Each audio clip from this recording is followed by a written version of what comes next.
with devices to prevent people from being corrupt. So people are trying all these different things, to fight corruption and overcome it.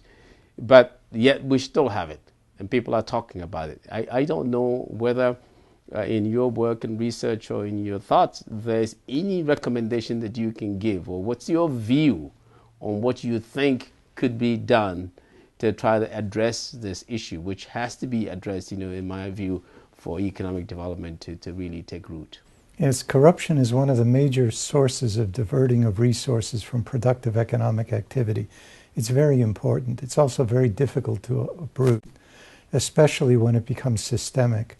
When it's just an occasional case of corruption, you can always use normal law enforcement mechanisms, but when it's part of the system of how things work, it becomes much more difficult to get it out. I think the key has to do with two things: accountability and transparency. You have to make these activities of government as visible as possible to outsiders, that is, presumably to a free press especially, but also to civil society groups, to groups that form to try to keep track of how things are going in the society, to try to express the public's opinions in a variety of different areas. They have to be able to get access to information. The more transparent you make it, the brighter the light you shine on it, the harder it is for those who are corrupt to stay corrupt without being caught.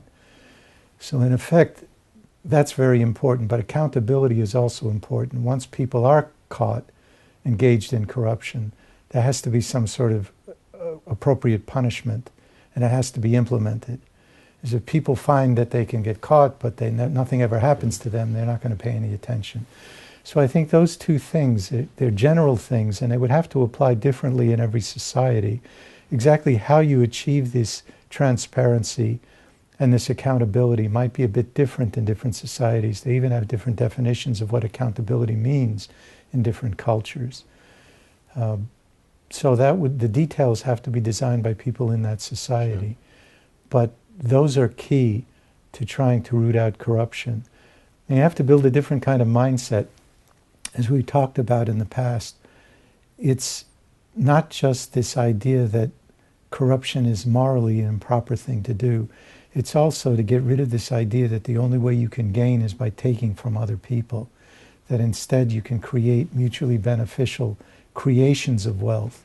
Corruption creates nothing. So if people are thinking more in terms of we are going to better ourselves by helping other people get better and improve their economic status, then the corruption will not seem like the optimal path to take. Yeah, I've also thought that the